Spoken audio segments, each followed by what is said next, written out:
અમદાવાદના ગરીબનગર વિસ્તારમાં અડધી રાત્રે લોકોના ટોળે ઉમટી પડ્યા. અકસ્માતનો બનાવ બન્યો જેમાં એક યુવતીએ જીવ ગુમાવ્યો. કઈ રીતે આખી ઘટના બની હતી, પોલીસ જ્યારે ઘટના સ્થળે દોડી આવી ત્યારે પોલીસ તપાસમાં શું બહાર આવ્યું છે, વિગતે વાત કરીએ. વૈષ્ણવજન તો તેને કહીએ જે પીડ પરાઈ જાનાને રે. દર્શક મિત્રો, નવજીવન ન્યૂઝમાં આપનું સ્વાગત છે. હું છું ફૈઝાન. વાત કરીએ તો અમદાવાદના ગરીબનગર વિસ્તારમાં ગઈકાલે રાત્રિ દરમિયાન અકસ્માતનો બનાવ સામે આવ્યો છે, જેમાં એક ટાટા હેરિયર કાર લઈને મયંક પટેલ નામના વ્યક્તિ છે તે પોતાના પરિવાર સાથે ગરીબનગર વિસ્તારમાંથી નીકળી રહ્યા હતા. આ દરમિયાન અચાનક તેમને ખેંચ આવી જતાં તેમણે સ્ટેરિંગ પરથી કાબુ ગુમાવ્યો હતો અને ગરીબનગર ભરચક વિસ્તાર હતો, ત્યાંથી યુવતી અને કેટલાક લોકો પણ પસાર થઈ રહ્યા હતા. ત્યારે આ બેકાબૂ બનેલી કાર છે તે સીધી યુવતી સાથે જઈને ટકરાય છે ને આજુબાજુના વાહનોને પણ અડફેટે લે છે ને આમાં યુવતી પર કાર ચડી જવાના કારણે તેનું ઘટના સ્થળે જ કમકમાટી ભર્યું મૃત્યુ નિપજે છે. આ ઘટનામાં અકસ્માતનો ધડાકાભેર અવાજ આવતાની સાથે જ આસપાસમાં રહેલા લોકોના ટોળે તાત્કાલિક ઘટના સ્થળે દોડી આવે છે, જ્યાં મયંક પટેલ નામના કાર ચાલક છે તેઓ લથડેલી હાલતમાં કારમાં જોવા મળ્યા. તાત્કાલિક આ મામલે એમ્બ્યુલન્સને જાણ કરવામાં આવે છે. એમ્બ્યુલન્સની ટીમ છે તે ઘટના સ્થળે પહોંચે છે અને કાર ચાલકને સારવાર માટે હોસ્પિટલ લઈ જવામાં આવે છે. જ્યારે જે યુવતીનું કમકમાટી ભર્યું મોત નીપજ્યા બાદ પોલીસને જાણ કરવામાં આવતા પોલીસની ટીમ પણ ઘટના સ્થળે દોડી આવી હતી અને પંચનામાની કાર્યવાહી હાથ ધરવામાં આવી હતી. આ ઘટનાને પગલે મોટી સંખ્યામાં લોકોના ટોળા છે તે ગરીબનગર વિસ્તાર જે અકસ્માત સ્થળ છે ત્યાં ઉમટી પડ્યા હતા અને થોડાક સમય માટે સ્થિતિ બેકાબૂ પણ બની હતી. આ ઘટનાની જાણ ટ્રાફિક પોલીસને થતાં પોલીસના ઉચ્ચ અધિકારી ઘટના સ્થળે દોડી આવ્યા હતા અને આ મામલે તપાસના ધમધમાટની શરૂઆત પણ કરી. આ મામલે શું કહી રહ્યા છે ટ્રાફિક વિભાગના પોલીસ ઇન્સ્પેક્ટર HV ધંધુકિયા, તેમને સાંભળો.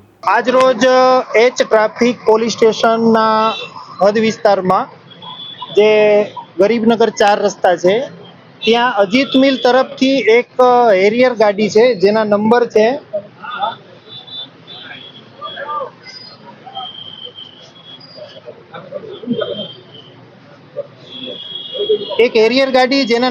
GJ 27 DM 1168, જેના ચાલક છે પટેલ મયંક કુમાર દીપકભાઈ, જેમની ઉંમર 40 વર્ષ. એમનું સરનામું છે શ્રદ્ધા બંગલો, વિરાટનગર રોડ, ઓઢવ, અમદાવાદ. જેઓને ડ્રાઇવિંગ કરતી વખતે વાય ફિટ્સ આવી જવાથી પોતે ગાડી પરનો કાબુ ગુમાવી દે છે અને અજીત મિલથી ગરીબનગર તરફ આવતા 6 કે 7 લોકોની સાથે અકસ્માત કરે છે, જેમાં રિક્ષા અને 3 બાઇક અને એક મોટરસાઇકલ છે. બનાવમાં એક યુવતી છે જેમનું નામ છે રહેનુમા ખાન સુફિયાબ ખાન પઠાણ, જેમનું ઘટના સ્થળે ફેટલ થયેલ છે.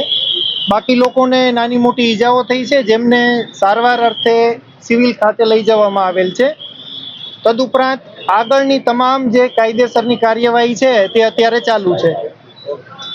ડિવાઈડર જે અચાનક રોકવામાં આવ્યું છે, ડિવાઈડરના ઘણી વખત અમે રજૂઆત પણ કરેલી છે કે આ ડિવાઈડરના કારણે નાના મોટા ઘણા બધા અકસ્માતો થયા છે. મારી પાસે એના એવિડન્સ પણ છે. હવે આ જે અકસ્માત છે એ અજીત મિલથી ગરીબનગર આવતા જે ઊભો રોડ છે, સ્ટ્રેટ રોડ છે, એના ઉપર થયેલો છે. ડિવાઈડરને કે આને એની સાથે કોઈ પણ લેવા દેવા નથી. નહીં, ડિવાઈડર માટે એવું કહેવામાં આવે છે કે ડિવાઈડર તરફથી જે લોકો આવતા હોય એ સ્પીડમાં જ આવતા હોય. પ્રથમ 4 રસ્તા હતા, અહીંયા 4 રસ્તાના કારણે અહીંયા પોલીસના માણસો હાજર રહેતા હતા અને એ ટ્રાફિકને નિયમન કરાવતા હતા. પોલીસના માણસો આજે પણ અહીંયા જ હાજર રહે છે અને આ કટ જે બંધ કરવામાં આવ્યો છે, જેની બંને તરફ 100 મીટરે યુટર્ન, જેને આપણે કેપ્સ્યુલ સિસ્ટમ કહીએ છીએ, ત્યાંથી યુટર્ન કરીને સરળતાથી કોઈ પણ સિગ્નલ વગર અને તમામ વાહનો આસાનીથી પસાર થઈ શકે એવી એકદમ મજબૂત વ્યવસ્થા કરેલી છે. જેમાં આજની તારીખે રોજના 50,000 વાહનો અહીંયાથી નિર્વિઘ્ન પાસ થાય છે. કોઈને પણ સિગ્નલ ઉપર 1 મિનિટ પણ ઊભું નથી રહેવું પડતું. અને જે સાઈડનો ટ્રાફિક છે એ લોકો બધા પુલ નીચેથી અને આ સાઈડમાં 50 મીટરેથી કટ આપેલો છે, તો કટથી લોકો આસાનીથી જઈ શકે છે.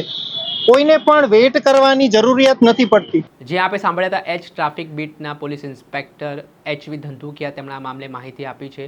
આ ઘટનામાં એક યુવતીનું ફેટલ થયું છે ને અન્ય લોકોને ઈજા પહોંચી છે, જે ઈજાગ્રસ્તોને સારવાર માટે હોસ્પિટલ ખસેડવામાં આવ્યા છે.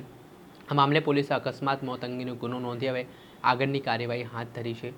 પરંતુ અકસ્માતના કારણે યુવતીના પરિવારનો હૈયાફાટ રુદન પણ સામે આવ્યું છે અને મામલો હવે ગમગીન બન્યો છે. દર્શક મિત્ર, આવા જ અવનવા વિડીયો સાથે આપણે માહિતગાર કરતા રહીશું. પડે પડના અપડેટો આપના સુધી પહોંચાડતા રહીશું. એટલે તમારી નવજીવન ન્યૂઝ જોતા રહો, લાઇક કરો, શેર કરો.